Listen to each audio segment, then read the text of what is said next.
Hello. Hello, everyone. Hi, guys. Hello. Ciao. Who's gonna talk first? Ciao. Ladies first. Ladies first. Okay. Okay, so ciao, bonjour, hello, English, Italian, French. So I'm just going to present myself in a short little notes. I'm Cloe Xhauflaire. I'm from Belgium. I am a dual citizen, American and Belgian. I am an actor. I've been on stage for many years in Belgium most of the time. And then I moved to New York a few years ago, and I started coaching there at the Susan Batson studio, where I learned a lot. I worked with Larry Muss as well. I worked with Andrea Bosca. I worked with different coaches in New York and in Australia. And then I created my own company, Acting Everywhere, where I coach actors everywhere in the world. I do workshops in Rome. I'm going to do one in Milan soon. So yeah, here I am, acting and coaching, and I'm happy to be here. Excellent. Who wants to go? Excellent. Go ahead, Andrea. I am Andrea Bosca. I'm an actor. I come from the northern part of Italy, but I live in Rome, and I work basically in Italy and abroad sometimes with international productions. And I'm also a student, close student, because I've been there in the Susan Batson studio a couple of times, and I really love the way she coaches and the way she plays with the actor to bring something very truthful and very playful out. And that's it. Thank you. Michelangelo. I guess it's my time. All right. So I am Michelangelo Tommaso. I am an Italian actor. I've been a professional since 20 years so far. And I've studied working actually without having a proper preparation. So I studied working when I was quite young. And but then I developed my own method, even by myself, and then studying mostly at the Susan Batson studio in New York. Because I found that what I did there with Susan Batson and then with Chloe as well, because she's been my coach, changed completely my life. So we're going to talk about it, I guess. But so my story, I come from Italy. I worked with international productions as well, just a few times. But I work mostly in here in Italy. So that's it. Thank you. Okay. Andrea, you want to start? Well, I realized that I wanted to be an actor when I was at school.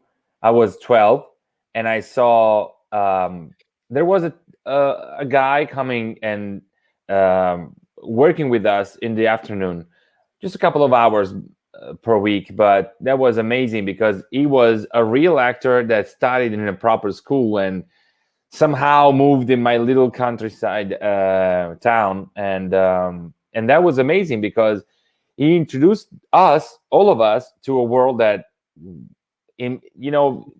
from where I'm from, it's not that common.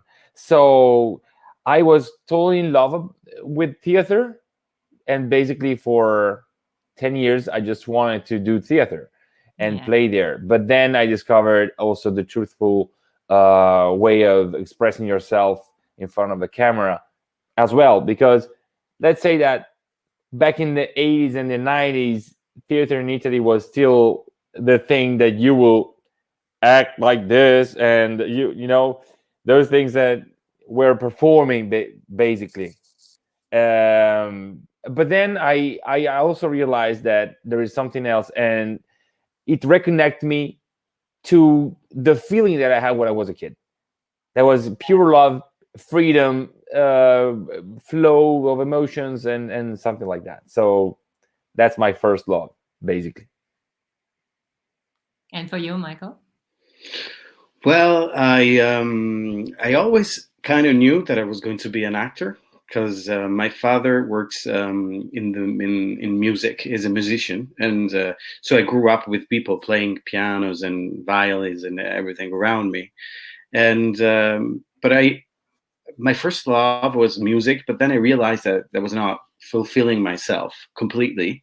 And then when I had like a couple of opportunities when I was like at 8 years old, I was doing a play in my class, and I was feeling like very powerful, and in my own center. I don't know.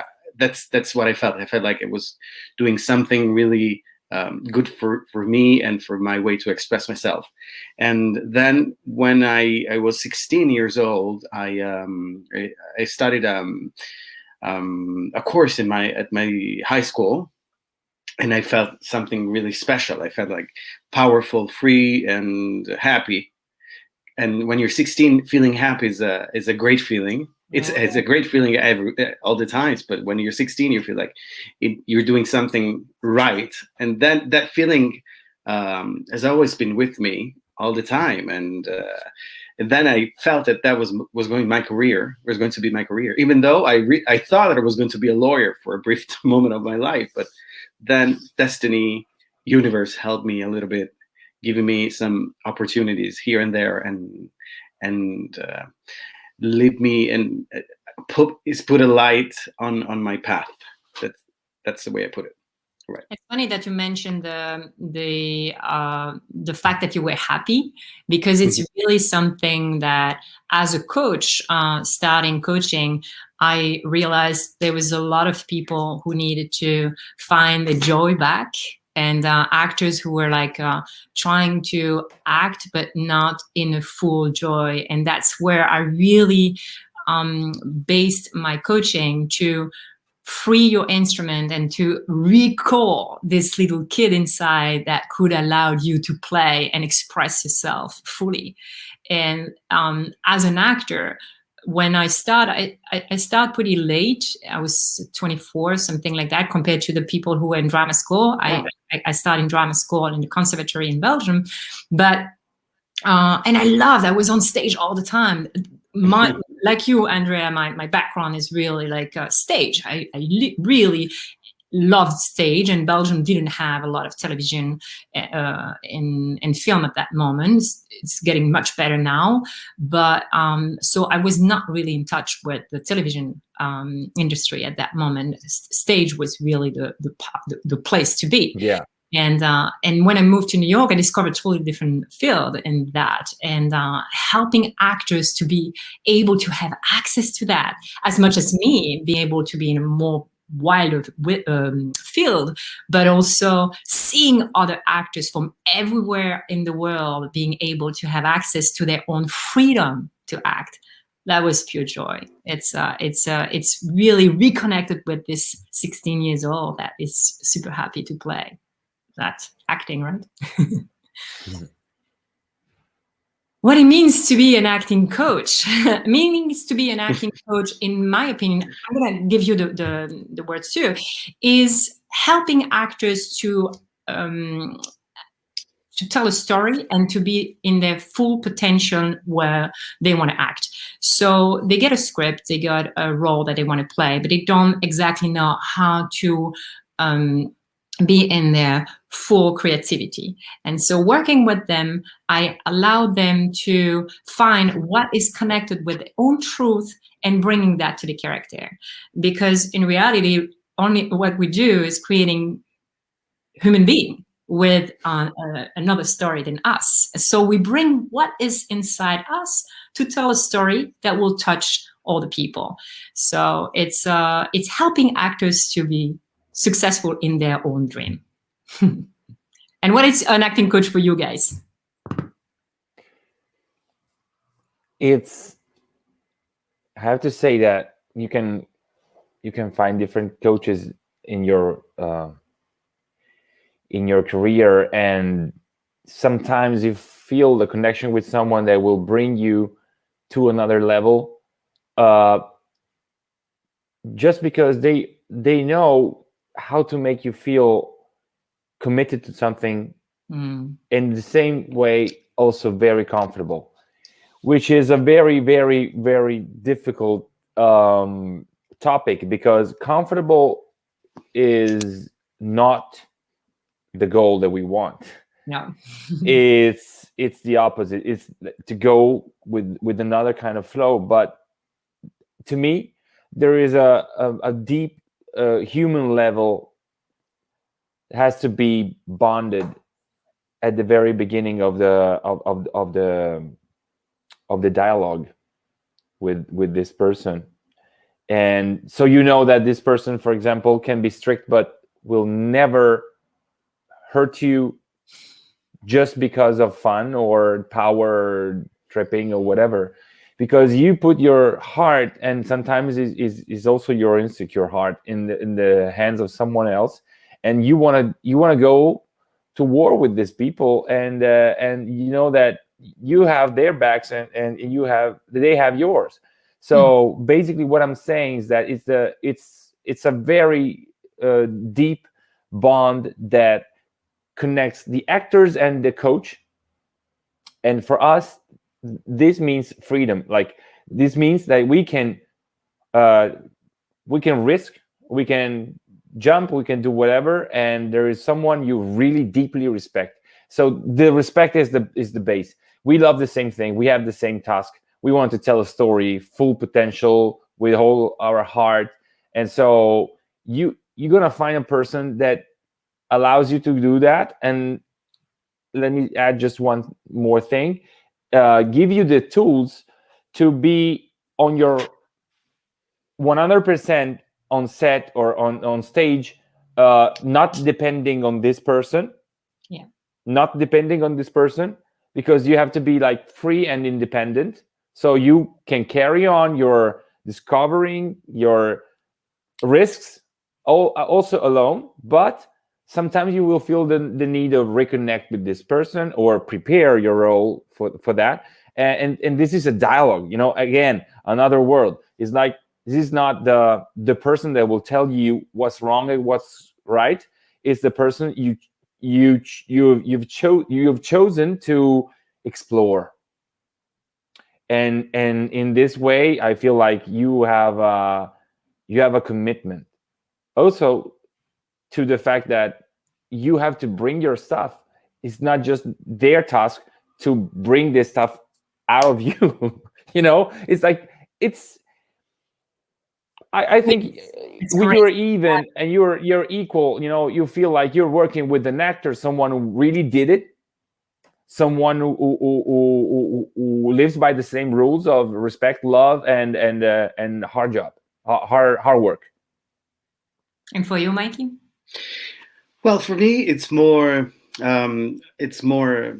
I agree with everything Andrea said, and I guess in my personal experience, is more like a guidance. Because my problem is that sometimes I have a lot of ideas in my mind, and I think too much. I get stuck in my head. And working with an acting coach helped me to get out of my head, get more into my body, and get out of my million of thoughts, and to be focused on what I have to do. It's a great help, because sometimes I'm not.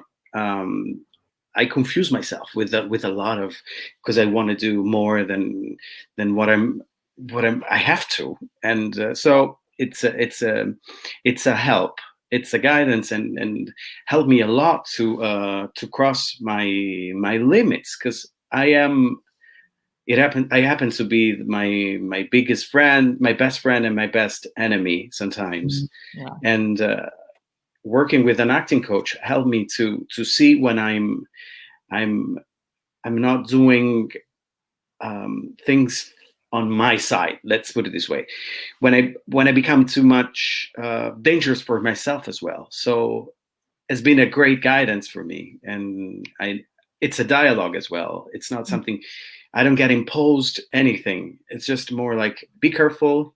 What you're doing, it's not on your side. It's against you now. So watch out. It's more. It's a great help for me. It's a very important help.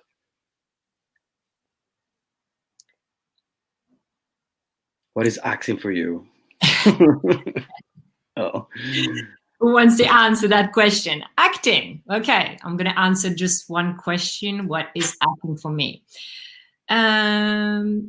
It's behaving truthfully in imaginary circumstances, which would say Meissner, basically. But it's true. It's bringing your own behavior in an imaginary circumstances, being truthful, telling a story that it's not actually your story. Well, you bring your own truth in it.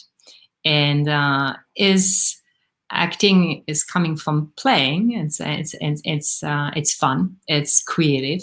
It's imagination, and it's really the difference between. And that I note that all the time in the classes and in workshops that I do, is sometimes when we touch our own truth and we bring what we have inside, we can be confused between the reality of the character and our reality. So my goal for you is to always find a way to marry those one without any suffering, and making sure that you take the best of it and then you create something that is fiction, because it's imaginary. It's not the reality. Otherwise, we're in a documentary.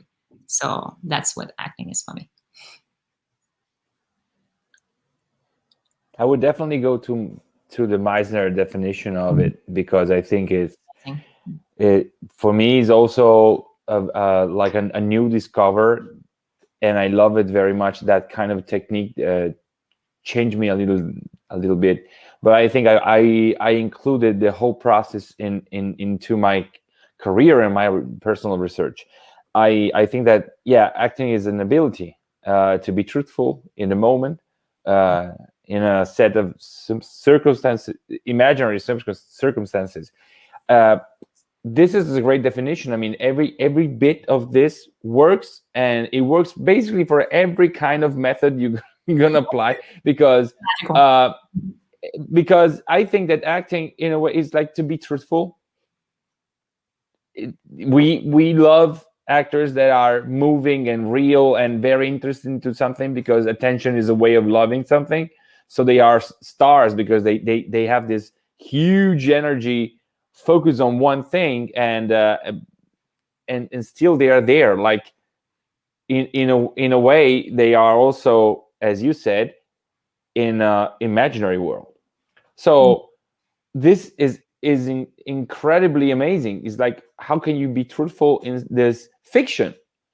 Acting is this, and also an act of life, and it's very, when it's great, it's a very important way that helps us to recognize what life is, because sometimes we always say that we don't save lives, then we don't operate, we're not brain surgeries or something. But I really believe that acting, not just mine, I mean, someone else acting, someone else storytelling, saved my life when I was in trouble, when I was desperate, and those stories, well told stories that are fiction, but also very, very meaningful and truthful, they gave me a way of getting out of my problems, or to see life in a different way. So I think it's a very, I say this humbly, but I think it's a very important and it will always be there for mankind, act of love. It's an act of love. It's an act of putting your attention, which means love, to something that really, really concerns you or means a lot for you, and then work with that, and also to share with the others, which is another thing, like share with the others. What do you think, Michelangelo? Well, I agree with that, and for me, acting, first of all, is it's my life.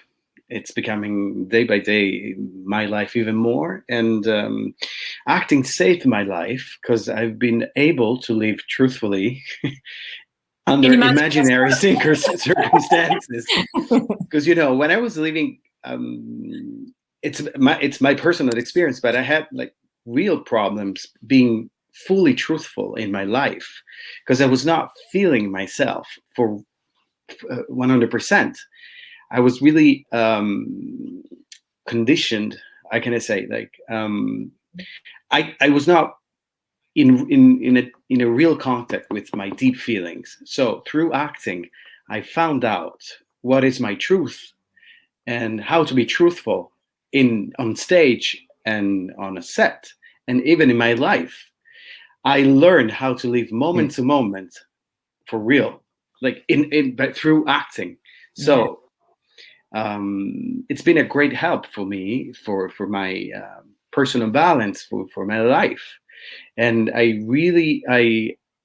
expressed deep feelings maybe before on stage or on set than in real life. It's been sometimes it's been a preparation for real life, this is actually kind of opposite to what I do now, because I've studied a lot of acting techniques, and you have to bring your personal experience on stage. But in certain moments of my life, I switched that. I switched those moments, and it's been really, really helpful. But my commitment with being truthful, it's total, and it's all the time. And I have to say that living moment to moment, it's been, I think, the best, one of the biggest discovery of my life. It's been a great change for me. So acting is my biggest skill. It's my best tool. Mm-hmm. That's it. How do your friends know whether or not you are using it? This is interesting. Ah. Do we know that? Do you have any acting technique?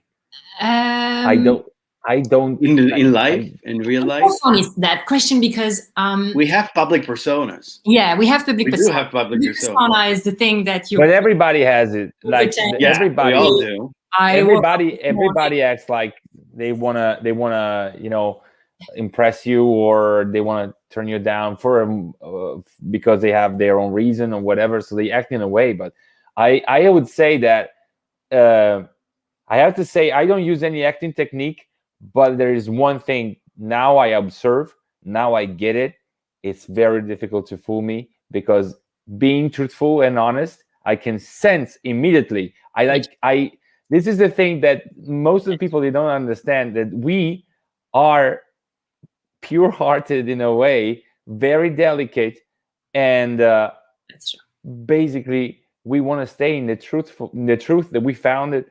And we develop, like Michelangelo said, like we struggle so much to be there that going back to the bullshit, it hurts. So of course we do that. Of course, sometimes we still try to manipulate, I think, the situation. You want to impress people, whatever. But we also know very much that with honesty, which is gained with a lot of work, you will never let that thing go. Like, you prefer to be like with your friends or alone or whatever, but don't go in the pretending mode, because the pretending mode sticks to you, and then you're gonna act like shit, and and basically don't want to leave that, because people are very funny and everything is there. Like, you can sense it. We are transparent. We cannot hide very much. Not very much. And you, Michael? I am.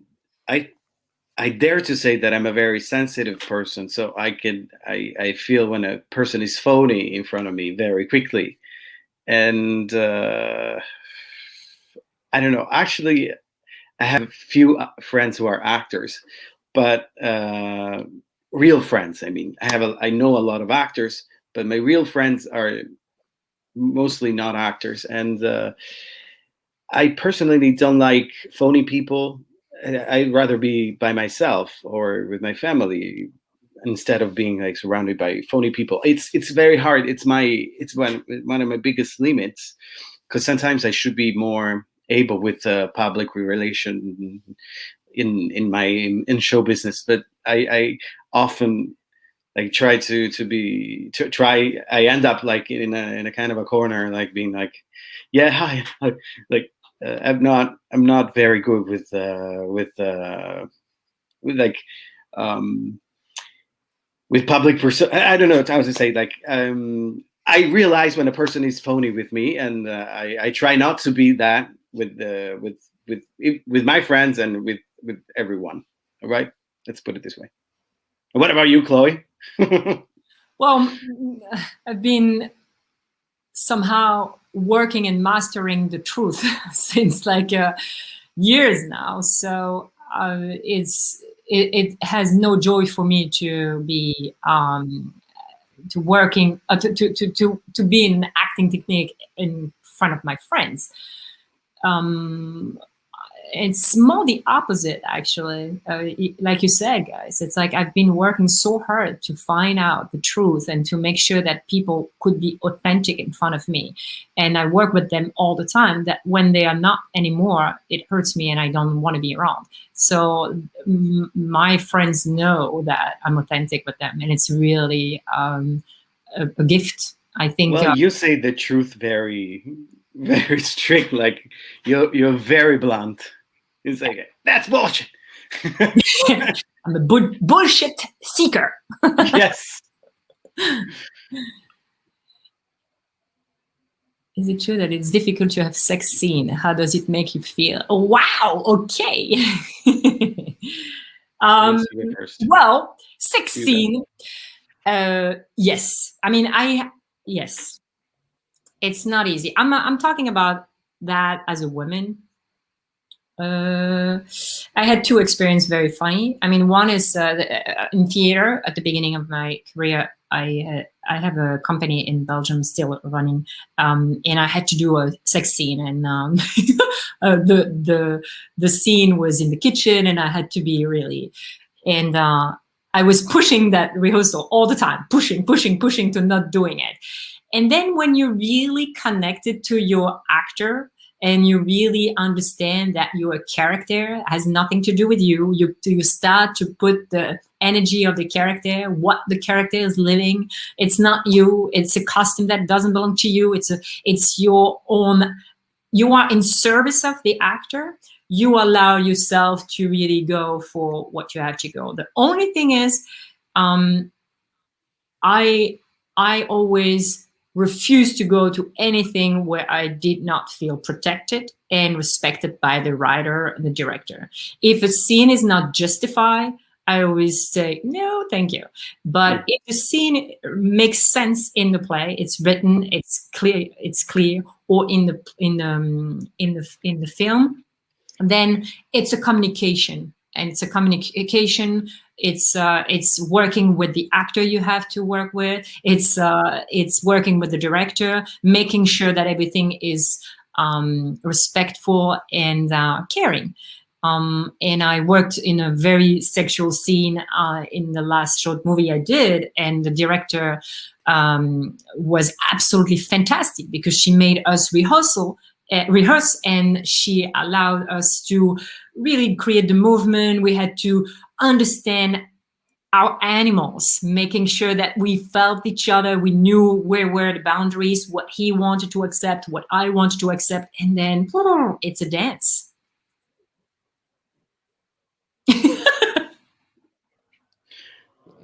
Kiva, Andrea, are you going? I think that okay, sex scenes are the easiest scenes in the world. There is no such thing as a very good sex scene. It's easy. It's completely automatic. It works perfectly, but it can be very, very difficult. How? When you have prejudices, when you have a partner that doesn't want to go in and just go, or you feel like you are too comfortable in that, and they don't, and so you have to come on, restrain yourself and understand what's going on. I think it's very easy. Like, it's really basically what makes the world go round. We are all attracted. We are all connected. It's already there. I don't personally have any fear to be naked in front of a camera. I struggle more with the emotional naked me, and I think that's a deeper level, and that's why I want to study and stuff. But I also have to say that we have to be very respectful with everybody, because you don't know the story of the others. So you can carry this positive, lovely way of being, and then there is someone that goes crazy, or they want to be touched in a way or something, and you have to take care of that. So it's funny because there is also an artistic way of doing it. So we are always trying to find the best way of portraying this moment of life. And the thing that I would suggest is, guys, have fun. Do it to the fullest. Don't judge yourself.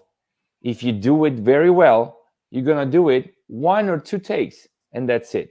If you're gonna make a real mess of that, you with thoughts and stuff, and how do I look and stuff like that, it's gonna be longer. I really trust the people I work with and the director. You have to check them, but when you go there, you know. If someone comes to you and says, I'm not very comfortable with this, first talk and open up to the other person.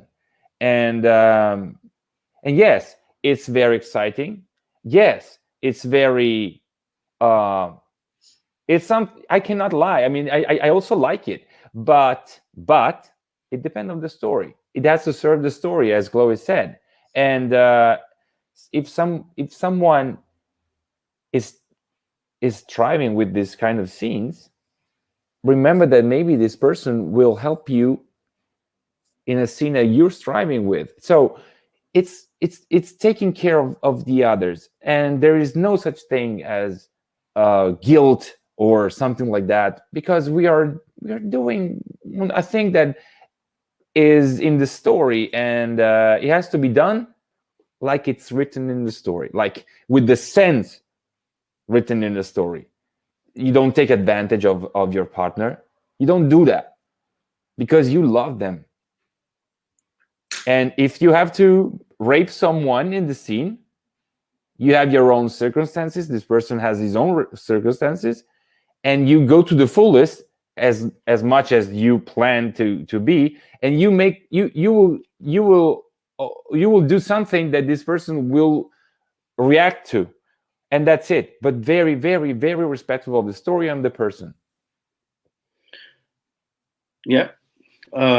Yes, what you're saying is it's correct, because it's a protected environment when you are on set or on stage. So it shouldn't take any real risks.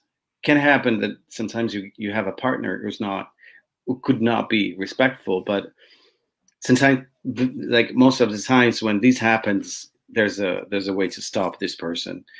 But for me, it's I have to say that sex scenes are. My wife is in the background, but she's an actress too, so she knows it. It's are not that hard. I mean, are not that complicated. I mean, I kind of enjoy those scenes, but I have to say sometimes I can be shy when they ask me to be naked and on stage or on set. I happen to be shy, so it's something I have to work on. But I had never had real problems with sex scenes.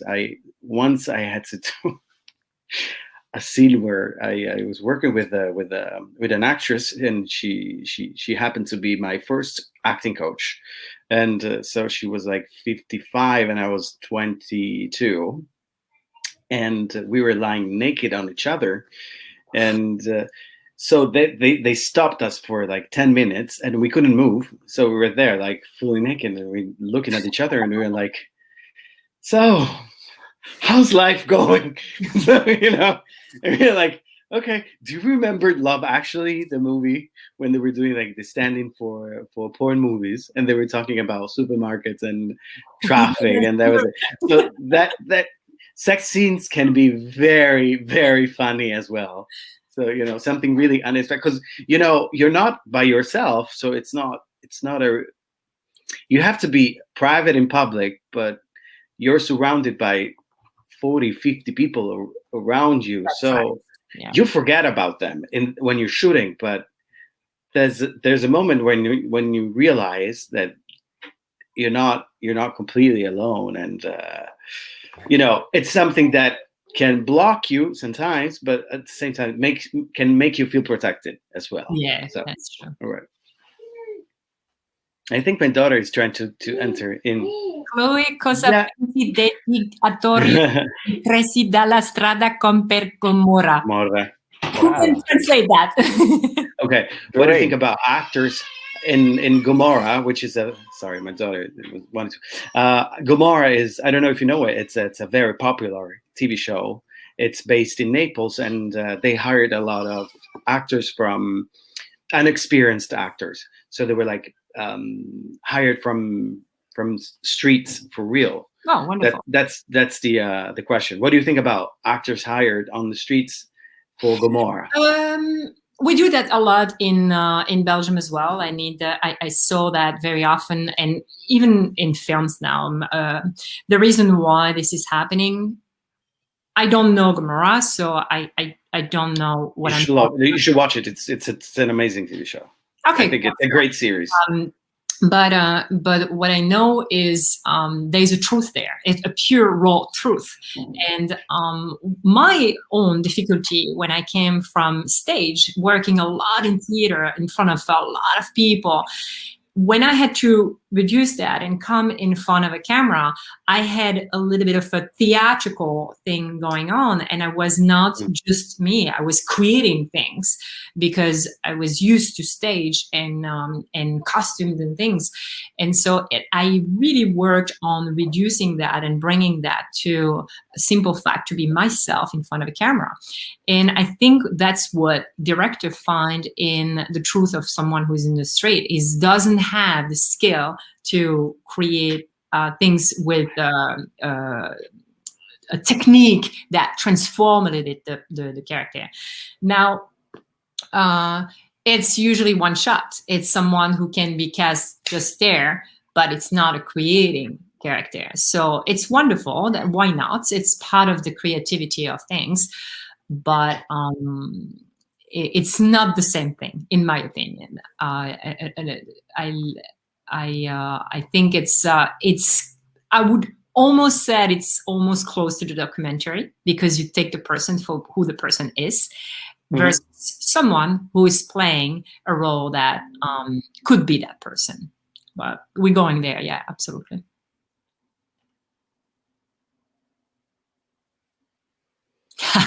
Your ritual on stage. Go ahead, guys. On stage, on set. Andrea, vuoi andare tu? Vabbè, se vuoi vado, come ti pare. Vai, come on. Okay, I dance in my changing room like a lot. I need to release all the tension, so I'm like dancing, and sometimes I pray a lot. Good. I pray. I say, like, please help me to be truthful and to be in real contact with my partners. Help me to be truthful. Yeah, I do that.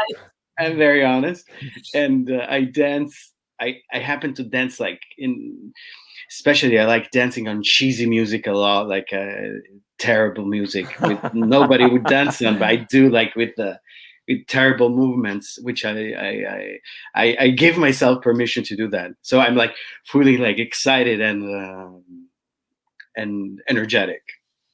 That's what I do. And you, Andrea? It depends very much on the character that I'm playing with. Because I would say that I have playlists of specific music for everything, and sometimes I used to rap a lot, just because to get free and say bullshit and that's say whatever it comes, like also go off the top and freestyle.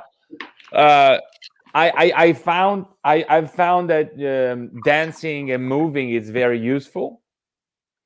Just to get rid of everything and just let your body express in a way. But going back to the ritual, the thing that you do that you don't want the people know, I wash my teeth. Like, I want to know that. I wash my teeth. That's respectful for the others. And also, this is from the Susan Batson studio. I did a ritual over there. It was an exercise, an acting exercise, and I brought something from there that I keep with me. So I put it in my pocket, if it fits or not, but it fits. And just to remind me, that to me was a big deal to go there and to expose myself and to do something, abroad. And it encouraged me a lot, and I chose to keep this with me. But it's not the only place where I found this. But in this moment, I do this.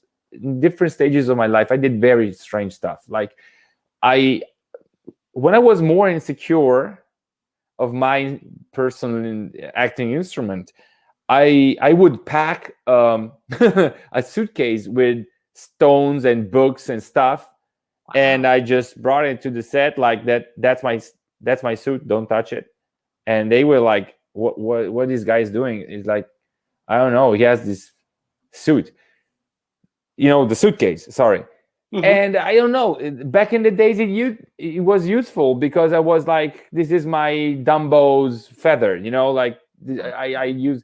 But then I got rid of this habit and trusted more in myself and my instrument. I challenged myself more, and so now what I do, it depends on what on what character I'm playing.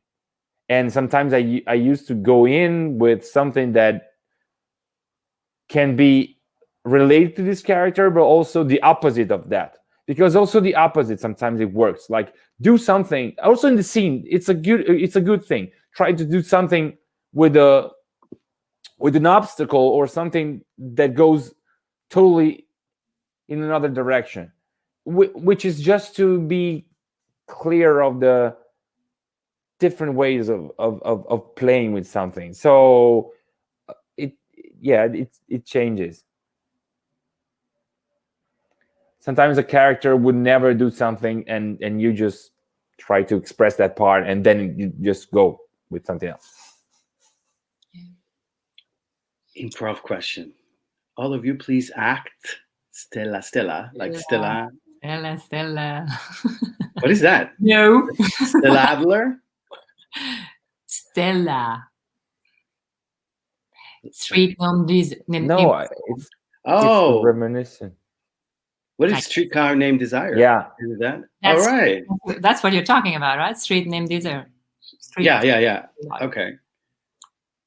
It's I thought it was that. Yeah. Okay. I feel like I'm prepared for that. Yeah, you want to touch the gods like that?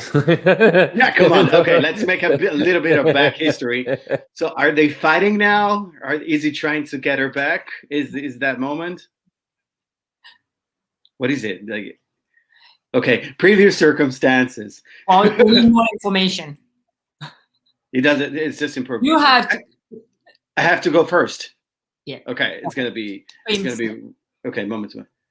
Stella. Okay, you're fired. Okay, Andrea. Next. Stella. Getting somewhere. Okay, your pause, turn. like the old actors. Pause and Stella. Yeah, let's cry a little bit because acting is crying, right? Yeah. Oh, let's open about this. Like, let's open this topic and talk about crying. No, acting is not crying. Yes, acting is not emoting. Acting is doing. Acting is doing. acting is doing. No, it's true. This topic of crying is something that I have a lot with actors, and very, very much. Oh, well, I need to cry in that scene. Oh, yes, I'm not emotional enough. Remember that acting is about the other one. It's something generous that you give to the other one to have access to your to a story. And so it's not about you self-indulgent sensation of being able to cry, because we don't care about you. We do care about the character you create and what you provoke in us. You see an actor, you see when you see a character, you see in the eyes of the character what is touching you, basically. So we are connected with the character in something that is deep inside us as an audience, as the person who's watching a film or a stage. So if you are not generous and you're only with yourself and crying with yourself, nothing is giving. What you want to give to the audience is access to be able to feel through a story, access to know how the person in the audience can relate to their own story, their own sensation, right? And when I see a lot of actors crying with the big tears and feeling that they know how to act, and I'm like, this is boring. What are you doing? It's really boring. It doesn't touch because it's not generous. So you have to find a way to really allow yourself to tell the story. And it's the story about the character. It's something that is said to the audience. Yeah. La cosa più folle che avete fatto. Which means? What is the craziest thing you've ever done? Being an actor? Just kidding. Moving to New York. That's definitely... Yeah, I want to put them together, saying that. Who does that? I was. Yeah, no, I mean, that's so brave. I was working. I was on stage. Everything was fine, and then out of the blue, I decided to keep going and working. And I thought, I want a mistake at thinking, okay, you go to another country, and because you're an actor, you're already working. You think, okay, I'm going to work there easily. Yeah. Hey. First there's paper, then there's accent, then there's another accent, then there's another accent, and then you work on it, and you're never gonna be American, for example, if I'm thinking about this. And so you have to find your identity as an expat, because and I am a dual citizen now. I am American and Belgian, but it doesn't change. My native language is French. So that was crazy for me to think that, okay, I'm going to go over there, and of course I'm going to work the same way as I was working there, because I'm just an actor. So just transform that in America. Guys, it doesn't work that way. You have to understand that then at some point it's changing your perspective and recreate your identity with. Hello, I'm sorry, I'm having a problem with my internet. With the connection? Okay. Oh, you're disconnected? Can you hear me? Yeah, we can hear you. Yes. You good? So yeah, that's my point. I think the craziest things as an actor or as an acting coach is really to decide to be an American. Sorry. Can you hear me now? Sorry, I had a problem with the connection. So that's okay. Okay, Let's sorry. go on. It's okay. We can hear you. Yeah. Yeah. Okay. Am I going to go with the craziest thing I've ever done? I think. Yeah, go ahead if you want to share. Absolutely. You're frozen, but it doesn't. Okay. Am I frozen? Yeah, that's okay. We can hear you right now. Can you see me? We can hear you. Yeah. You can hear me. Okay. We have a frozen image. Right. I think I bet you. Okay. I got married, and that's the craziest. I think one of the craziest things you could ever do in your life, but it's one of the happiest for me. And I think being an actor is it's one of the craziest thing I could do with my life. But it's been a call. I couldn't do in a different way. Can you see me now? Am I still you're frozen? Still frozen. Yeah. Okay, I think I'm frozen, gonna. but that's fine. We can put you in the freezer. Andrea? I think I And get. Yeah, I'm gonna get out. and to me, I'm gonna go back in a second. Okay, Okay. sorry. Go ahead, okay. Shay. Andrea, maybe. I have to say that it's funny because you said New York and he said acting, and I did a crazy thing when I came to New York and we met, because I was there, and the first mission A was to do something else, and but then I said, okay, I'm gonna be in New York for a month, and I'm in the mecca of acting. I should do something for me, you know, like be here and not just wait for something else, just do something for me. It also helps to be more interesting because you're doing one thing that is for you. I was there to meet someone, and then I felt like, no, I'm gonna do something for myself, and I'm gonna go where I think is gonna be very challenging. So I went there, and they told me to book a class with this Chloe, and apparently this person was very strict about getting in on time. Yeah. And you can bet on it. I was 5 minutes late, and she never saw me. That was the first time, and she said, "No, nobody was late here. They come on time." And I just looked at her and I said, "This is perfect. This is exactly where I want to be." And I went away because I felt protected. And this is one thing that I want to tell to you. It doesn't belong to the whole foolishness, but this, you know, the trip in New York was foolish. But then I found a lot of wisdom over there. I exposed myself as an actor. I gained courage, and I confronted with someone who was there for the other, and and you put the boundary that makes me feel like, okay, when I'm in, I'm protected. When I'm out, it's because I need to be out. And I went there and I did my thing, and the universe said it was the right thing to do. But then I came back again on time this time, and I found out that was the purpose. Like, it has to be a boundary, because our job is the foolish thing ever, and so we cannot mix.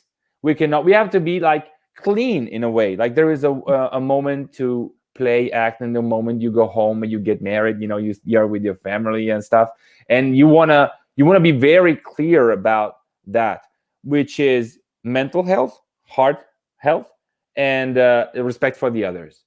And it definitely put your instrument into a turn that will grow better, because, you know, it's like a gardening. You know, you cannot let the thing flow all around. It's like you have to be sometimes strict. This goes here, and then it can grow, because that's nature. That's the way nature grows. You know, so I loved it, and that was foolish to be there and study and to try another approach, to confront with my own fear, and to discover that my own fear were something that someone else put in my mind, someone that I had inside of me, and I just needed someone to just, you know, point at that and say, no, there is nothing like that. Just go and discover. And discovering is always full away, but it's a good craziness. Autre rêve dans le tiroir. I don't know if you hear me. Yeah, I hear you.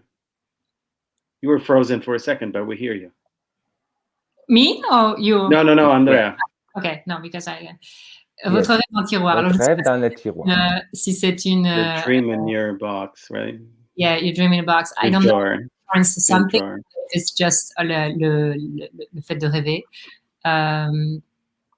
But if I'm talking about my dream right now, is to be able to mix my acting career and my acting coach. I created Acting Everywhere a few years ago. I was lucky to be able to create workshops in Rome 3 times, I think, in Paris many times as well, in Belgium, in Barcelona, in Madrid.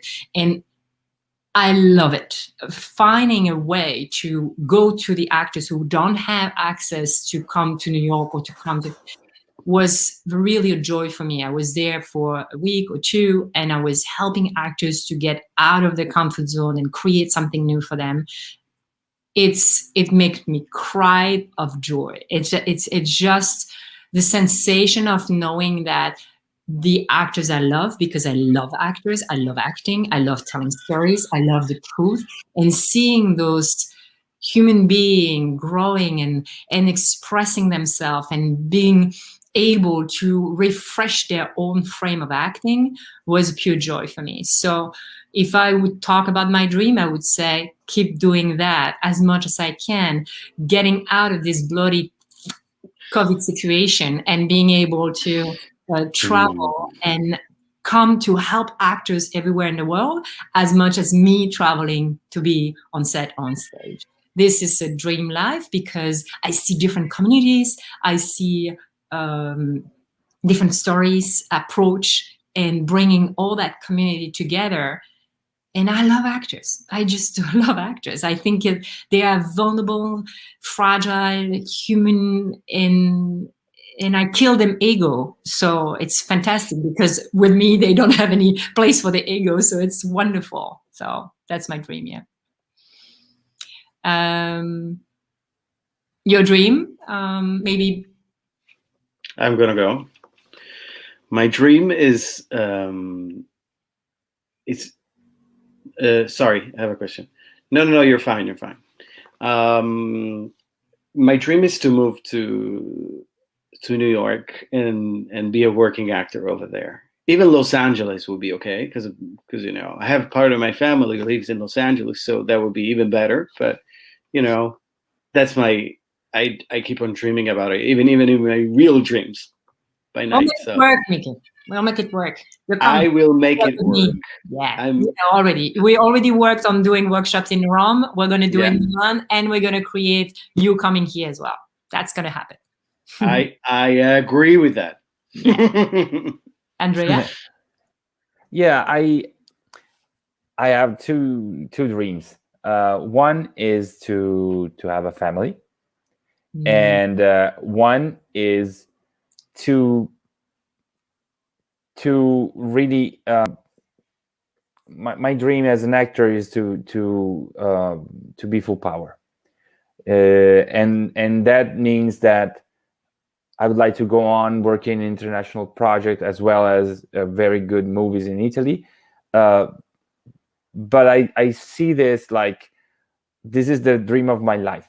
Basically, it's like I'm working all the time to grow up as an actor, and yeah, I think it's a very brave thing to go to UK to US and working there because you know competition is very tough. But yeah, but I also think that that we have to bring what we have as Italians and you know Europeans to the international market because we have it, and I think that we have personally I think that there is something that we can adjust, you know, in our cinematography, in our television, and in the way we act and stuff. So we have to, let's say, catch up a little bit. Not all of us, we have geniuses actors as well, and sometimes we can be also geniuses in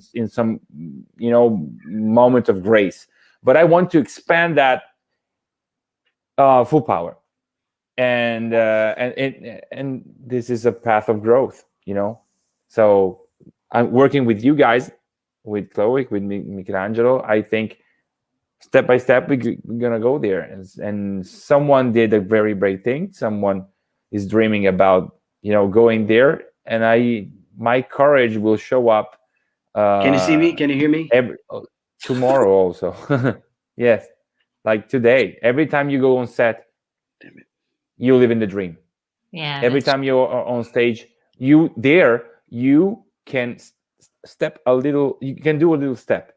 So anytime you're preparing for a role or doing a self-tape, which is now, go to the fullest. so you get ready to the next step, and then the next step, and then the next step. Sorry. That's the dream of every actor. Which film has inspired you most in your career? I have, okay, I'm gonna say I have like a couple that popped up in a very quick way. So one is, no, I have to say three. One is Titanic. I know it's really cheesy, but I loved it. Like, I felt very involved in it, and it was like extremely. It's a mainstream movie. Let's put it this way. The other one is Ordinary People. I don't know if you ever watched it. Changed my approach to acting, because there's an actor. I think it's Timothy Hutton. I guess it's used to be a guy, now is a man. He's like so brilliant, so live, so full of emotions that I felt like that's the type of actor I would like to be. And also Amadeus, the movie about Mozart. Tom Hulce was like a genius in that movie. That's the type of freedom I would like to have on stage and on set. I loved it so much. All right. I will go Mystic River. Mystic River is amazing for me, especially Champagne, which is a star that I really look up to, and I have two big crushes. One is Bryan Cranston in Breaking Bad. I think is amazing, even if it's a TV series. It's like, wow. Yeah, it's fucking amazing. And I also have another TV/cinema crash, which is I love Sherlock. I love Cumberbatch. I think like Cumberbatch is amazing. I saw him playing Hamlet, and I was like, okay, I have to just like readjust a little bit. Like that, I don't know what that kind of thing. This is for me, my selection for today. I don't know tomorrow, but today is this one. For me, I would say inspired most my career. It's been a little bit different when I started in Belgium, when I was more inspired by Almodovar, by Cédric Klapisch, by Thomas Vinterberg. Those were European. I think my film that really changed at some point my perception of acting was Monster with Charlize Theron, because we did not have that much access to a transformation of an actor that much in Europe as much as we did in America. And I think when I started dreaming about America, I realized how much they put money on and effort to really work on someone who's, I mean, Charlize Theron is kind of a model. She's stunning as a woman. And then you can see the film. For those who haven't seen Monster, you have to watch it. It's a lesson of work for an actor to really transform and accept and allowed her to go to something totally different. And she brought her personal experience. Absolutely, it's a personal experience. It's her own life, and so it's based on everything. It's the creativity about the actor, the guts to go deep in a role, the transformation, physical transformation. We had already things like that with other films, but that was really something. When I saw that, I said, she broke that herself. It's her story, it's her truth, it's the creativity, it's everything. I want access to that, and I want an actor to have access to that as well, and not feeling like, oh my God, no, you look too blondish, oh no, you're too pretty. I think Charlize Theron is one of the prettiest one in the world.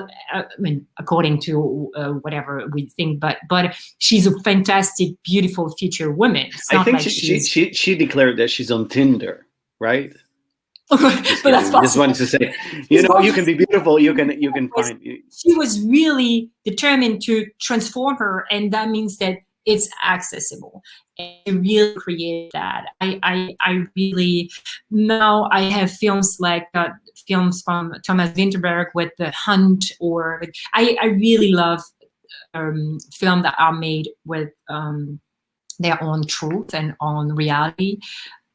So, but I think Monster was really the one that inspired my career when I moved here. How you look at future of cinema, in your opinion? In danger. Well, I think that it's what I see now, that it's when there are going to be cinemas again, open theaters. I mean, cinema theaters, and I think what is happening is, especially in United States, everything is becoming more into special effects, superheroes, and that's a type of films. They're not my favorite cup of tea. Let's put it this way. What I see now, it's that Europe is getting better with filmmaking and with films, movies, like and European cinema is getting better, and the stories are moving into more interesting stories. In my opinion, are moving into series. So it's a balance that is changing at the moment. I think that's a change happening. I don't know what's going to happen, because I loved what was happening with the new Hollywood, like late 70s, like from the middle 70s till 90s. That was a crazy fucking amazing cinema, in my opinion. I got inspired, and you saw some things you never saw before. You heard stories, you watched performances who never happened before. And then the special effects are having the a big part, too much big, in my opinion. And the stories are more into European movies and series. That's what I feel. So it has to be rebalanced, the situation. We have to find a new balance for cinema, I think. I'm very keen on marriage story movies like that, and where acting and the real person is very present. I have to say that I still very admire the way the Americans play the superheroes.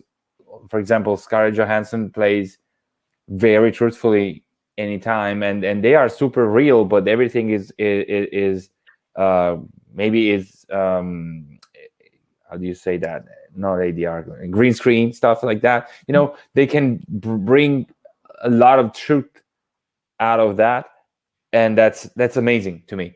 But still, as you said, I'm more moved by a story like it's the end of the world. You know, those things like Xavier Nolan, something like that. That can be still imaginary and fictional, but more close to reality.